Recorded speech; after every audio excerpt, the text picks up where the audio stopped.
To my YouTube channel tricks and fricks. आज के video में हम अपाचे 200 BS6 वर्जन के टैपेट एडजस्टमेंट करने वाले हैं। अब हर किसी का क्वेश्चन ये रहता है कि टैपेट एडजस्टमेंट क्यों करने पड़ते हैं और इनका एडजस्टमेंट करना क्यों ज़रूरी है।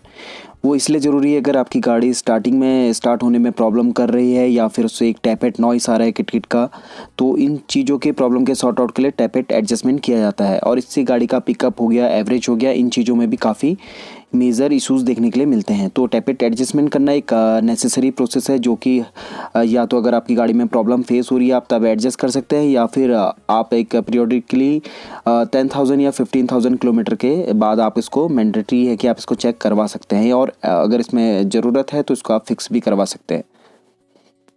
चलिए वीडियो को शुरू करते हैं।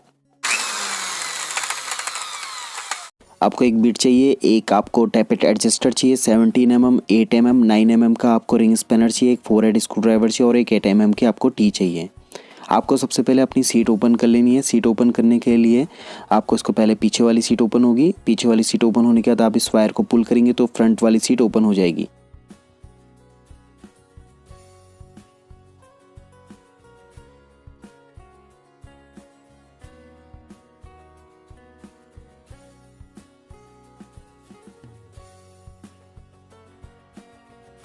देन आपको इसके साइड पैनल रिमूव करना है। साइड पैनल रिमूव करने के लिए आपको 4 हेड स्क्रू ड्राइवर की मदद से आपको इसके 3 स्क्रू ओपन करने पड़ेंगे। एक टॉप में रहता है, एक बॉटम में रहता है और एक पीछे बैक साइड में रहता है।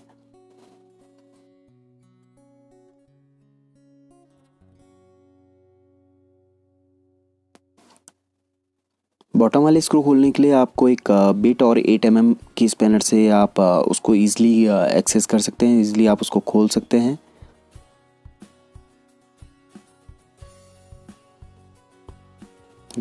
और इन सभी टूल्स के आपको परचेस लिंक डिस्क्रिप्शन बॉक्स में नीचे मिल जाएंगे।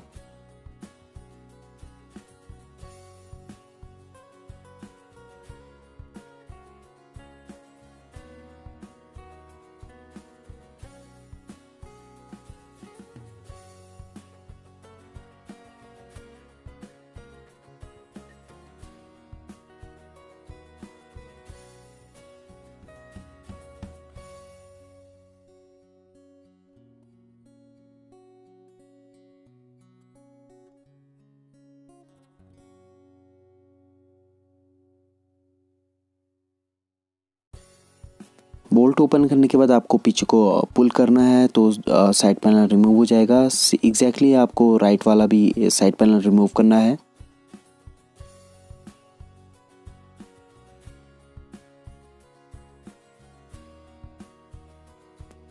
अब हमें इसका पेट्रोल टैंक रिमूव करना है। पेट्रोल टैंक रिमूव करने से पहले हमें कुछ चीज़ें डिस्कनेक्ट करनी पड़ेंगी। जैसे एक ये पाइप हमको निकालना पड़ेगा।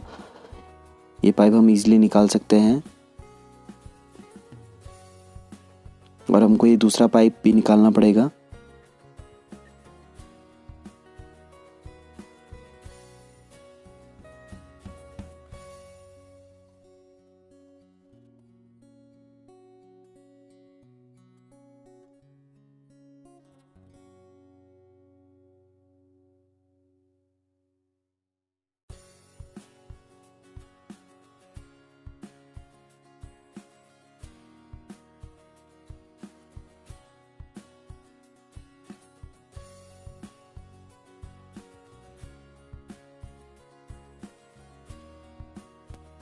पाइप निकालने के बाद हमें एक क्लिप निकालनी पड़ेगी जो एक फ्लैट स्क्रू ड्राइवर से ईजिली निकल जाती है। उसके बाद हम इस केबल को डिस्कनेक्ट कर सकते हैं।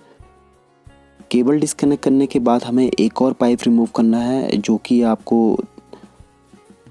ये दिख रहा है यहाँ पे। इसको रिमूव करने के लिए जस्ट आपको इसका लॉक थोड़ा सा पीछे को प्रेस करके पीछे को करना है और आपने जस्ट पीछे को पुल करना है जो कि ईजिली बाहर आ जाएगा।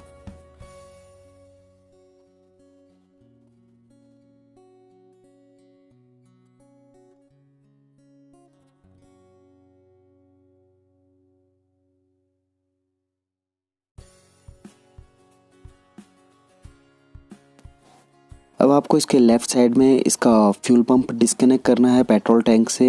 डिस्कनेक्ट करने के लिए हम आपको एक ये केबल रिमूव करनी पड़ेगी जिसके ऊपर साइड पे एक लॉक होता है जिसको प्रेस करके आप इजीली रिमूव कर सकते हैं और आपको फ्यूल पंप डिस्कनेक्ट करना पड़ेगा।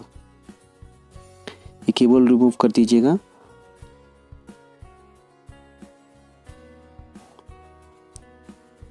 देन आपको ये जो केबल है, ये पेट्रोल का जो कनेक्शन है, इसको निकालने के लिए इसको ये प्लास्टिक का रहता है, तो इसको आपको थोड़ा सा केयरफुली हैंडल करना पड़ेगा। ये आपको दोनों साइड से प्रेस करना है और ये ईजिली बाहर निकल जाएगा।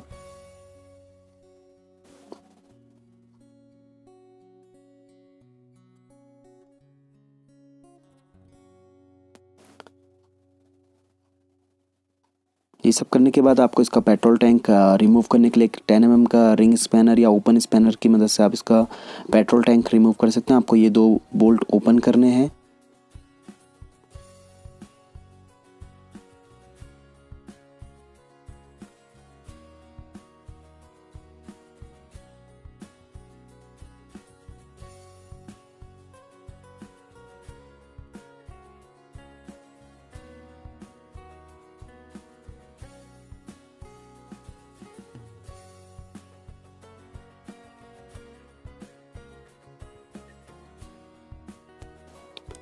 आपको इसका हैंडल सीधा रखना है और पेट्रोल टैंक ऊपर को लिफ्ट करना है हल्का सा स्लाइड करते हुए, तो ये ईजिली बाहर निकल जाएगा।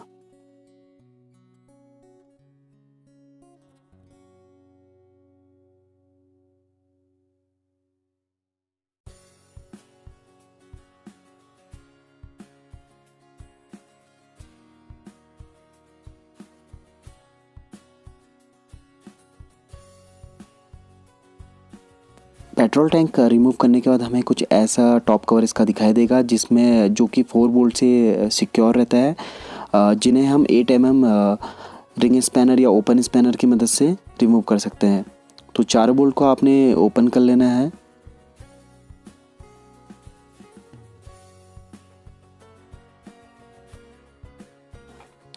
उसके बाद आपने स्पार्क प्लग का कैप को रिमूव कर लेना है और ऊपर 2 जो 8 mm के स्क्रूज़ हैं इन्हें भी अनस्क्रू कर लेना है, जिससे हमारा टॉप कवर खोलने में हमें कोई परेशानी ना हो।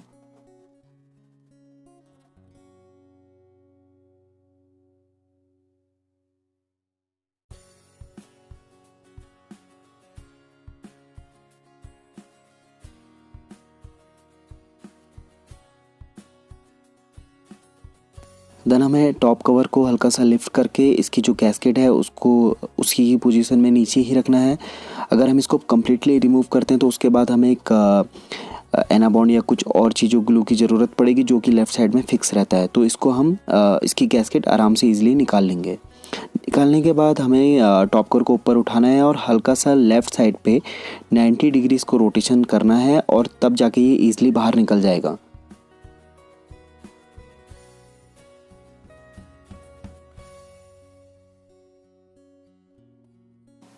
टॉप कवर के रिमूव होने के बाद आप कुछ ऐसा देख सकते हैं कि इसमें 2 इनटेक वाल्व हैं और 2 एग्जॉस्ट वाल्व हैं,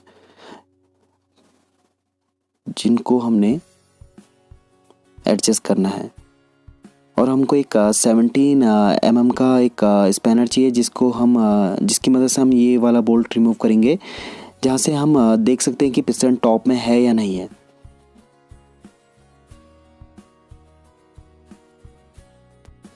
हमें 10 mm के स्पैनर की मदद से इस बोल्ट को हम एंटी क्लॉकवाइज रोटेट करेंगे और जिसकी मदद से हम इसको टीडीसी पोजीशन पे लेकर आएंगे, पिस्टन को टीडीसी पोजीशन पे लेकर आएंगे, जिसमें हमारे जो टैपेट होते हैं वो बिल्कुल फ्री हो जाएंगे। जैसे कि आप देख सकते हैं कि हमारा जो पिस्टन है वो बिल्कुल टॉप में आ चुका है। ये मार्क जो है ऊपर वाले मार्क के साथ बिल्कुल एग्जैक्टली अलाइन हो रहा है, तो इसका मतलब है कि हमारा पिस्टन टॉप में है और हमारे जो इनटेक वाल्व और जो एग्जॉस्ट वाल्व हैं वो बिल्कुल उनमें फ्री प्ले होनी चाहिए। और फ्री प्ले चेक करने के लिए हम उनको ऐसे हिला के देखेंगे, वो बिल्कुल फ्री होने चाहिए। अगर उसमें फ्री प्ले नहीं है तो फिर से आपको एक एंटी क्लॉकवाइज कंप्लीट रोटेशन करना है, जब तक उसमें आपको फ्री प्ले नहीं मिलता है। देन हमें टैपेट एडजस्ट करने के लिए जो इनटेक वाल्व हैं वहाँ पे 0.06 mm का गैप होना चाहिए, जिसे हम फिलर गेज की मदद से एडजस्ट कर सकते हैं। ये फिलर गेज का परचेस लिंक आपको नीचे डिस्क्रिप्शन बॉक्स में मिल जाएगा।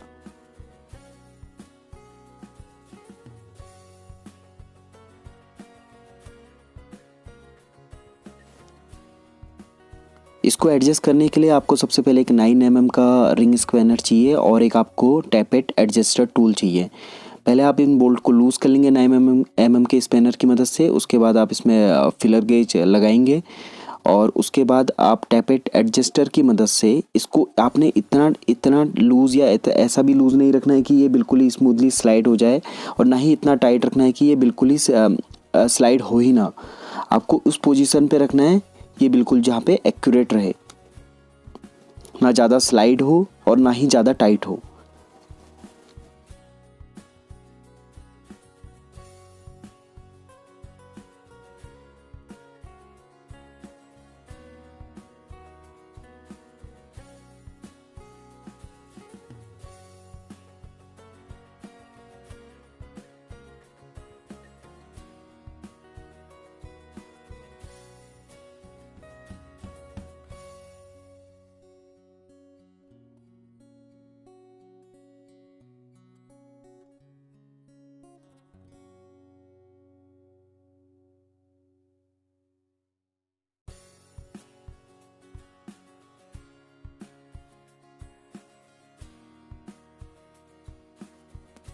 जैसा कि आप देख सकते हैं कि अभी ये बिल्कुल परफेक्ट पोजीशन में आ चुका है, ना ये ज़्यादा ही लूज़ स्लाइड हो रहा है और ना ही ये ज़्यादा कुछ हार्ड, मतलब बिल्कुल भी स्लाइड नहीं हो रहा है। ये बिल्कुल परफेक्ट पोजीशन पे आ चुका है। तो आपने भी इसी टाइप से इसको एडजस्ट करना है।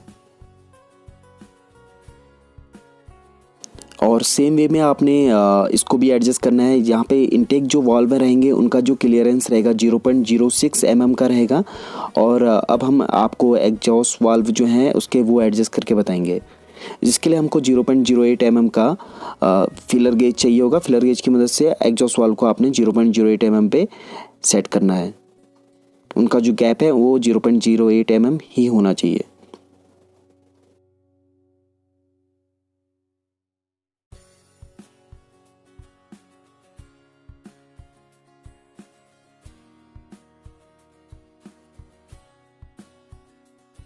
आपने एग्जैक्टली सेम वे में एग्जॉस्ट वाल्व को भी सेट करना है, पर यहाँ पे जो गैप मेंटेन रहेगा वो 0.08 mm का आपको मेंटेन करना है, जैसे कि आप वीडियो में देख सकते हैं।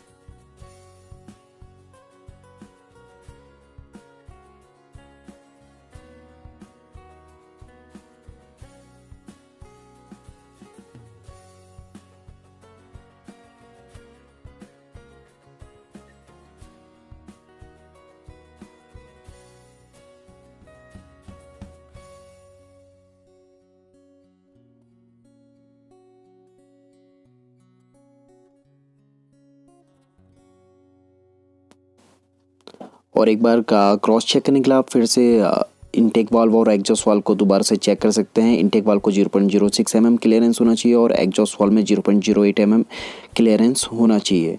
उसके बाद आपको एग्जैक्टली सेम रिवर्स ऑर्डर में सब कुछ वापस से पैक करना है।